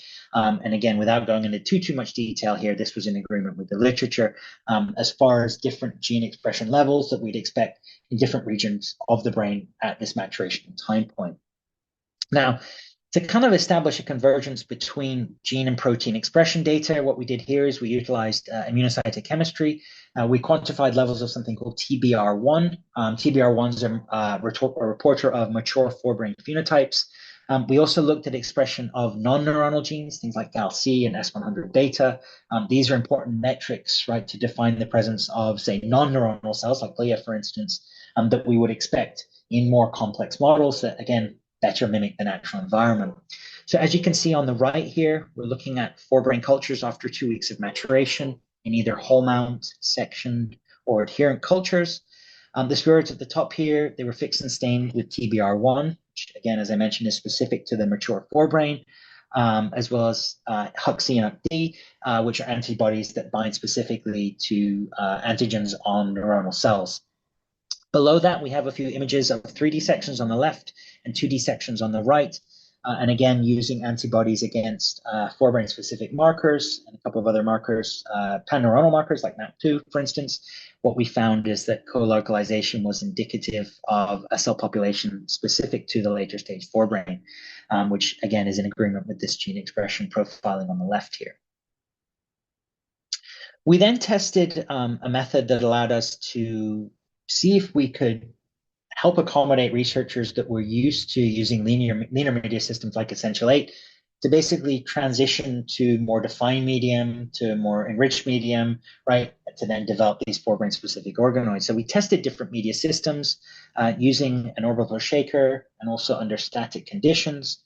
And what we found is that stem cells cultured in the lean media, in E8, could be easily dissociated and replated in, say, StemFlex to form these spheroids using this protocol. What we saw here was that StemFlex under static conditions most improved spheroid growth, right? And efficiency, as you can appreciate in these graphs over here on the right. So basically that transition from a defined to an enriched media system was very, very much possible using this protocol, which gives us nice options, and was also shown to enhance spheroid growth efficiency. What we looked at here was increasing neuron yield in a 2D format. So the spheroids were first associated into individual cells. We replated those for, I think it was 3 consecutive passages in an expansion medium, which is shown across the top here in these images of spheroids cultured in this time stem scale suspension medium. And then these colorful images across the bottom here show expression of early forebrain markers, again, like OTX2 and PAX6, after 3 passages in expansion medium. On the right here is a bit of qPCR data showing gene expression profiles in 3D and 2D culture after a couple of weeks of maturation, and for a number of neuronal and non-neuronal markers, which again, I think highlights the complexity and drives home the realistic nature of these 3D structures. We also looked at, importantly, electrical activity, right? In this case, electrophysiological functionality. And again, electricity really is the fundamental currency of the brain. So it allows us to map different spatial and temporal fluctuations in neural activity to, again, kind of probe at the functionality of a given network. And so what we looked at here is and examined whether these forebrain cultures were capable of exhibiting electrical activity in a 2D format. You can see across the bottom, different calcium oscillations were detected in these dissociated cultures after transfection, in this case with a synapsin promoter, which was used to drive expression of a calcium indicator. The image on the left here shows spontaneous baseline activity in a population of dissociated cells.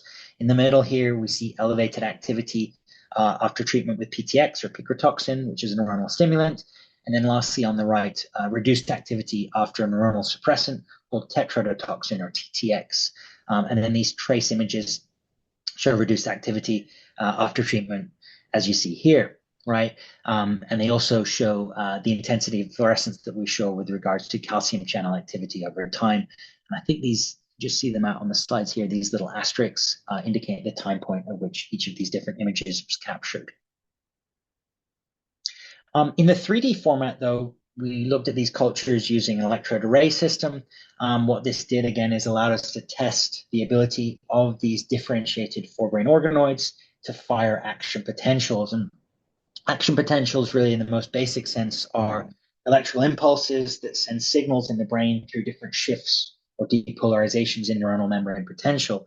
And so in this case, we used MEA or multi-electrode array, seeded with 3D organoids with action potential recordings taken over time.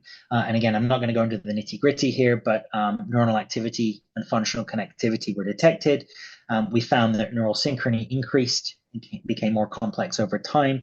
And obviously, this is a massive component of network integration and functional maturation, and therefore an important indicator of physiologically relevant electrical circuitry within these neural networks, much like one would hope what we'd expect to see within the actual brain itself. And then last but not least here, in this example, the protocol was modified to create a ventral-specific population of forebrain spheroids. When I say ventral here, I mean the front lower portion of the forebrain. This is an area that's ripe with what's called cholinergic neurons, produce something called acetylcholine. Acetylcholine is super important. It plays a really important role in our capacity to process information, and therefore is substantial in things like cognitive function. In the brain, cholinergic neurons are often demarcated by the presence of different transcription factors that we use, like OLIG2. So in this case, what we did is monitored expression of OLIG2 after treating cells here with a smooth agonist for sonic hedgehog, which plays a substantial role in neural stem cell proliferation and survival. What we found was the expression of a GFP reporter in this case was elevated in this ventral population after treatment with SAG, which you see here in these bright green cells in the image, versus lower GFP expression on the left here in untreated cells from the same reporter line. On the right here, this graph, qPCR was performed at a couple of different time points to quantify expression of different ventral progenitor genes. You can see that with treatment with SAG, after neural induction led to an increase in these markers. And then down at the bottom here is just kind of a high-level overview of that workflow for forebrain-specific ventralization, which again kind of gives us a nice way to study different interactions between brain regions, or in this case, even the same brain region, the forebrain. Okay, that was a lot, I know. Any questions at this point? Or Omar, have you been addressing those in the chat? We're good? Okay, yeah, we cool. got a couple questions in the chat, but we're taken care of. So cool. Thank you. I'll keep going then in the interest of time. We've got about 10 minutes or so left. So again, that was an example of one guided approach to generate forebrain organoids. But the other example that I wanted to highlight today is midbrain specific organoids, which are again a really useful model to study Parkinson's disease. And we talked a little bit about Parkinson's in the introductory lecture. We talked about a case study that we've used in adherent culture that highlights the importance of LRRK2. LRRK2 is a multifunctional protein. It's linked to a lot of the different pathogenic mechanisms underlying this disorder. So we did that before, all in the context of Parkinson's disease, which, as we talked about, is a very common neurodegenerative disorder that's first and foremost characterized by a host of motor symptoms that invariably get worse over time. And then we kind of add on to that disturbances in behavior, emotions, memory, sleep, and so on and so forth. And again, this all occurs when neurons in the substantia nigra, which we know is primarily responsible for things like reward and movement, essentially become impaired and die. The neurons in this area also produce dopamine, which, as I mentioned before, plays a big role in how we do things like think, plan, and feel. Parkinson's patients also often lose nerve endings, especially nerve endings that produce norepinephrine. And norep is something that helps mobilize us for action, right? So it dictates often how we react to things like stress and anxiety in a given situation. And so in Parkinson's, we've got this massive loss of dopaminergic neurons. along with the blunting of these nerve endings, and everything kind of gets thrown out of whack here. And so if we think back to basic functions of the brain, right, our sensation, perception, feelings, thoughts, and behaviors, I've kind of skewed these down at the bottom right here, just to kind of help you imagine how loss of these dopaminergic neurons could potentially become catastrophic. And it really is a massive problem, as you see at the bottom left here. And so, again, just to shed a bit more light on some of the work that we've done in this space, we have different experimental conditions here for comparison of 2D versus 3D floor plate derivation, again, using our dopaminergic neuron kit.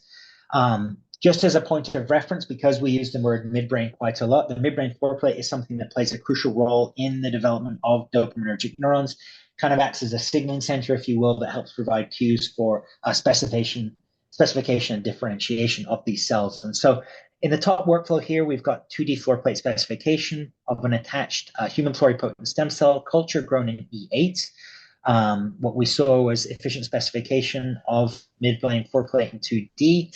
These floor plate progenitors were then expanded through multiple passages and then seeded onto a combo of poly-D lysine and laminin, as I mentioned, to produce these dopaminergic neurons by about 35 days or so. In the bottom workflow here, we looked at 3D midbrain organoid formation. We began with human pluripotent stem cells in suspension culture with stem scale. The PSCs were dissociated, reseeded into suspension culture for 3D floor plate specification. And then these floor plate spheroids were transitioned to an expansion medium, and then finally dopaminergic neuron maturation medium without the need for further passaging. What we found, as I alluded to before, was compared to 2D cultures, the specification and expansion steps could actually be shortened for 3D culture, again, all with equivalent expression of different floor plate and dopaminergic neuron markers. And so, again, I wanted to give kind of a peek behind the curtains here about how we tested varied culture conditions to optimize this 3D workflow in organoids. And so we tested, first and foremost, multiple methods to initiate these organoids. We looked at self-assembly versus aggregation of a defined number of embryo bodies. In other words, rotating versus static culture here, and then naked versus extracellular matrix encapsulated cells. And these are naked in this case because no ECM was added. What we found for starters here is that in rotating plates, these embryo bodies self-assemble, right? And we get quite a lot of them per well. In static culture, however, these PSCs were almost forced to aggregate into a single embryo body per well. And the wells, just as a point of reference that we used here, were our low attachment Nunc-Sphera 96 well U-bottom plates. And basically that U-bottom shape allows these cells to form organoids without attaching to the plastic, right, to the bottom of the plate. Now, in rotating culture, we start to see these small spheroids forming about 2 to 3 days or so post-passage, as you see here on the left. This specification leads to kind of this epithelial outgrowth by about 2 or 3 days, followed by, I would say, quite a general increase in size. By about 3 weeks or so, we start to get these kind of irregular, funky-looking organoids, though. You can see some blebbing here and there, quite uneven shapes of these structures, and again, quite a lot of heterogeneity. As I mentioned on the last slide, though, seeding these dissociated cells into those U-bottom microwell plates caused aggregation, which we typically see in less than 24 hours. So prior to starting specification, and as you can see in the right, we get larger, more uniform spheroids early on, which again do admittedly become a little bit irregular, but they are more uniform, I would say, again, with the epithelium expanding around the perimeter. So to sort of optimize that step, what we did next is introduce extracellular matrix, these two different recipes here.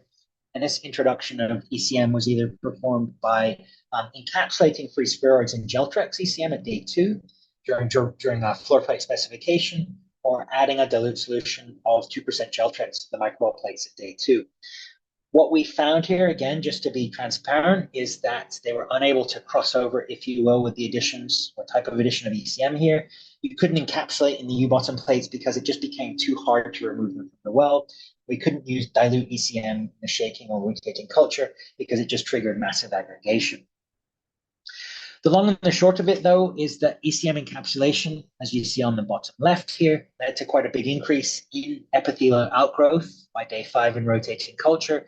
This produced these kind of large and irregular looking organoids by about 3 weeks, but I would say with less blebbing than before. You can see that by day 26 or so, the encapsulation is also quite visible.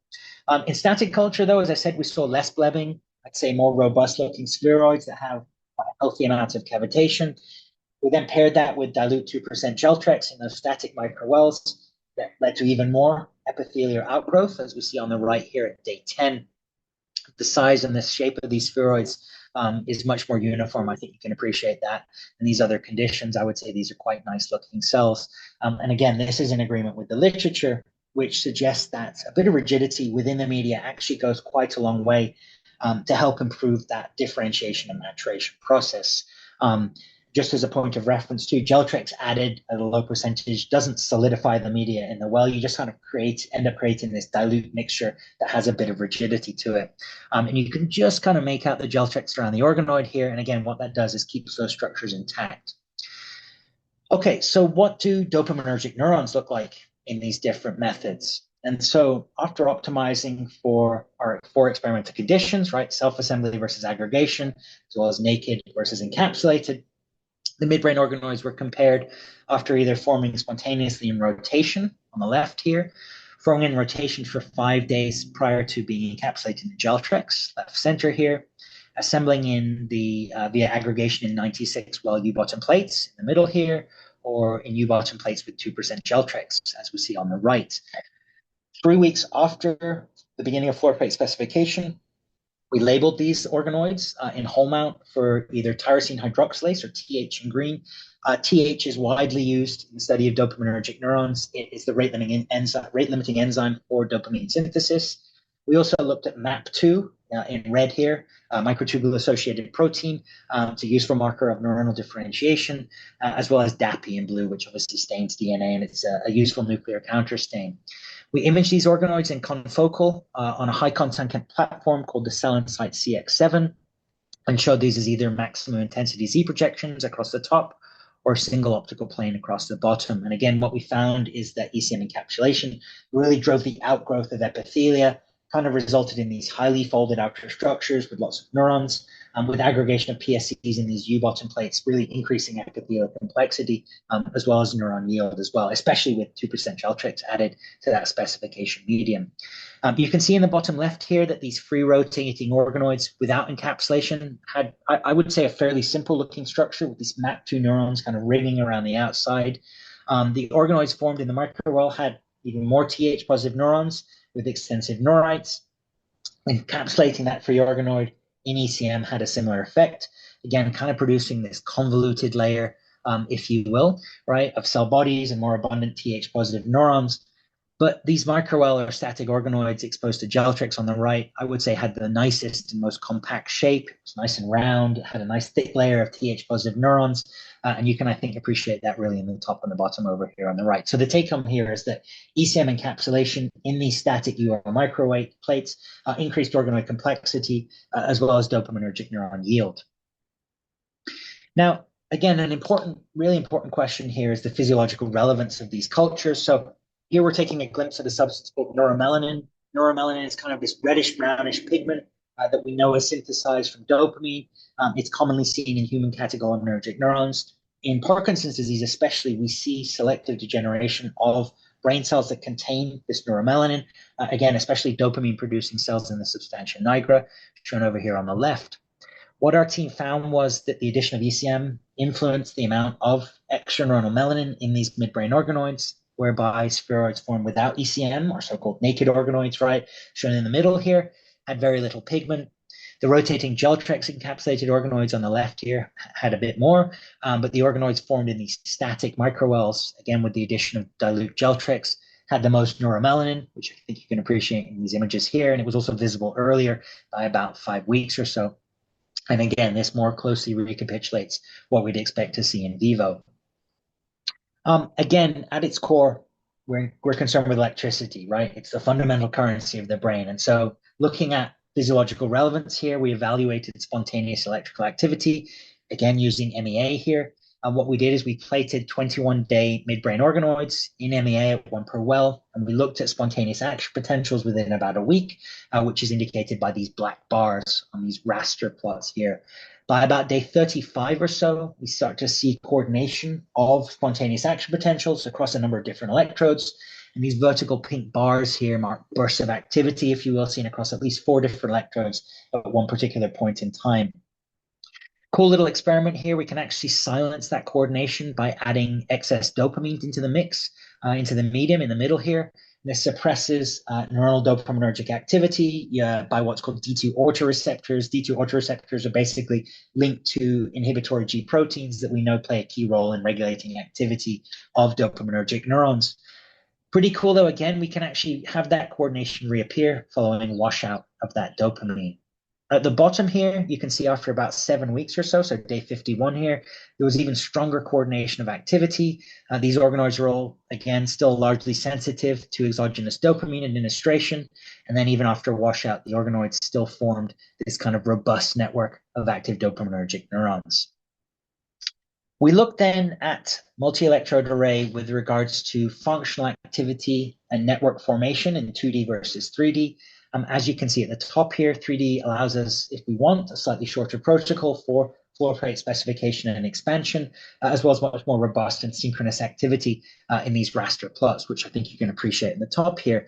We quantified that down at the bottom here, where we looked at specification and expansion in 3D, blue lines, I think clearly giving a boost to maturation over 2D, which is represented by the gray line. So just quickly starting on the left here, in 3D, we see higher activity, or mean firing rate, greater network formation or synchrony, as well as activity over a wider area, as shown by the number of active electrodes in the 3D protocol for a couple of different cell lines.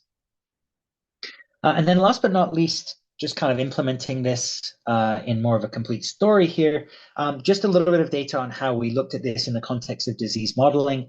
We've talked about different genes associated with Parkinson's, things like LRRK2, in this case, things like SNCA, that we know are associated with different, say, familial or sporadic, respectively, forms of Parkinson's disease. And so what researchers nowadays can actually do, which is so cool, is look at the effects of these different mutations in isolation. We can derive different Parkinson's-associated lines or phenotypes by introducing different mutations into iPSCs using tools like CRISPR-Cas9, as we've talked about before. We can then sort those cells to obtain clonal lines that we know are either, say, heterozygous, unchanged for a mutation, homozygous for a mutation, all depending on different SNPs that a researcher might want, and then culture those lines to start differentiation. And again, this is all possible now in 3D using these midbrain organoid models. And so just as a very quick example of that here and some more pretty pictures, in this case, we're looking at SNCA or alpha-synuclein mutants that were exposed, midbrain organoids exposed to rotenone. Rotenone is something that inhibits mitochondrial complex 1 of the ETC, of the electron transport chain, and therefore increases oxidative stress. So what we did here is evaluated how responsive the mutants versus the wild types were to different stress signals in apoptosis. On the left here, we're looking at Z-stacked images of about 3-week organoids stained with a Cas-based dye called cell event 37. This allows us to identify apoptotic populations. Again, we also looked at TH, or tyrosine hydroxylase, and DAPI here as well. You can see by about 3 weeks or so, we see quite extensive damage to these TH-positive neurites with increasing doses of rotenone, which I think makes sense. And lastly, on the right here are cryosections of 5-week organoids exposed to rotenone. These are stained with antibodies to activated caspase-3 in this case, another useful marker of apoptosis, and again, tyrosine hydroxylase. And again, we see the overall level of caspase-3 indicates increased stress in these alpha-synuclein mutant organoids. And again, it appears that these mutants are much more sensitive to rotenone or a stress signal, even at lower doses. This is important because it's in agreement with the literature and also what we'd see in a clinical setting as well, where we know that Parkinson's dopaminergic neurons are often much more sensitive to neurotoxins. And again, we'd see this in a patient with the disease. Okay, I'm going to wrap things up here. I know we've covered an awful lot of ground today. We've been at it almost 2 hours, but first we heard from Michael sharing some absolutely amazing data from his lab and some of the plans that he has for future experiments. So again, thank you very much for Michael for joining us today. It's always nice to have other people involved in the mix as well. Otherwise, quite frankly, you get to hear too much of Omar and myself talking over the course of this lecture series. But today we touched on a couple of underlying principles of neurobiology, especially with regards to kind of setting the stage with the structure and function of the brain and how intimately tied those different functional and structural components are to electrical activity. We also talked a little bit about neural development in the context of neurogenesis and neural stem cell differentiation, and how we're able to model these different features using a number of different techniques in 2D and 3D culture. Again, I shared a couple of examples. I'd be happy to share more protocols if anyone's interested with regards to midbrain and forebrain organoids, as well as kind of give you a peek behind the curtain, if you will, a bit cheeky, as to some of the work that we've been doing in this space to mimic important aspects of this disease, in this case, Parkinson's. So again, I'll share the slides as we always do after the talk today. I've put a couple of useful resources down here at the bottom. But as always, thank you very, very much for your time. And again, thank you very much to Michael for joining us as well. We certainly appreciate it. And it was nice to hear about some of your work. So if Omar hasn't answered them already, we'd be happy to take any questions. Awesome. We don't have any questions so far in the chat, but folks, please feel free to drop them in. And while you're dropping them in, just I know that this is the last lecture in our series, but the last two lectures that we were talking about were mainly around differentiation. Now, Kitai mentioned this, I think, in both lectures. So even if you are not particularly either working with mesoderm cardiomyocytes or skeletal muscle that we talked about last lecture, or potentially neuronal cultures in this lecture, the principles still hold true for differentiation in general, right? You have to figure out basically what pathways or mechanisms need to be activated in order for the cells, the pluripotent stem cells, to start their signaling cascades and drive the expression of specific proteins that are required for the specification of individual lineages. Tom talked about, PAX and FGF, BMP, Sonic Hedgehog, for example, with neuronal. We talked about WNT, BMP, FGF as well for cardiomyocytes. And one takeaway that I hope you'll get is that these systems can be complicated, but they can be used to also answer a variety of different biological questions. Depending on the question that you're asking, different models can be employed, some better than others, right? So on that, if you have anything that you guys would like to discuss further, please reach out to myself or Tom. I also, Kita, I don't want to speak for you or Kathy as well, but just a quick plug is that specifically at UCLA, you guys have a ton of resources and a ton of experts that you can go to as well that can help drive these conversations. So please, please, please do not feel like you're doing this alone or that you need to do this alone. There is a ton of help out there. We're all super, super happy to have. As Omar and Thomas mentioned, the in vitro tissue differentiation exactly mimicking embryo tissue differentiation. So therefore, if you have some troubleshooting, something is problem, always go back to the early embryo development and then think about what is the neighboring cell, what is the niche in the normal embryo tissue differentiation. And then so that is we are duplicating all of the protocol, and then Thomas and also Omar explained. And then any other things we need to mention? I don't think so, no. Yeah, unless I was anybody going has to any say, questions. I was going to say again, thank you all very much for joining the course and sticking with us this far along. This is a really nice opportunity for us, Omar and myself, to get out there to talk to current day scientists that are doing really, really important and cool things that we often are not privy to. So we appreciate you joining the course.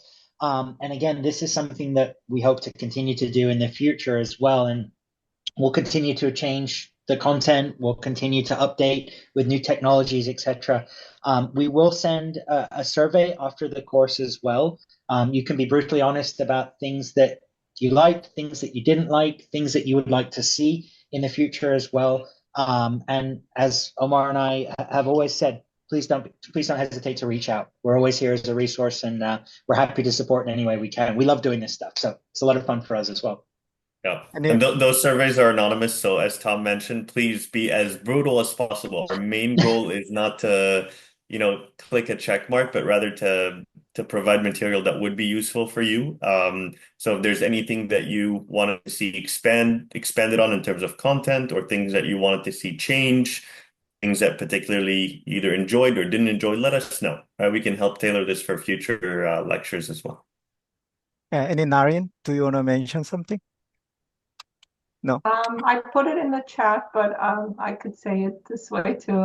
Thank you to Tom and Omar for really wonderful series. It was very, from basic to advanced. There's a lot of information that, no matter what level you are at, I think it's a good, it was a really good lecture. I enjoyed it very much. Thank you so much. And for Kitai Kim for organizing and hosting, and yeah, very, very insightful and very useful. Thank you. Thanks, Naren. Appreciate it. Yeah. Thank you for joining us for the basic stem cell training program. And I would like to express my sincere appreciation to Dr. Forbes and Dr. Farah for their outstanding organization and the support, as well as to Dr. Platt, Dr. Pyle, and Dr. Wells for their valuable contribution. And this fall, we will launch a new training module focusing on robotic automation as a part of the UCLA Human Stem Cell and the Genome Engineering Center. And we also look forward to welcoming you back next year for our annual programming featuring exciting topic with more various invited speakers like bioprinting and another hot subject, organ manufacturing in the Petri dish. And thanks to again to everyone who made this program a success. Thank you very much. Thank you, everybody. Thanks, guys. Appreciate it.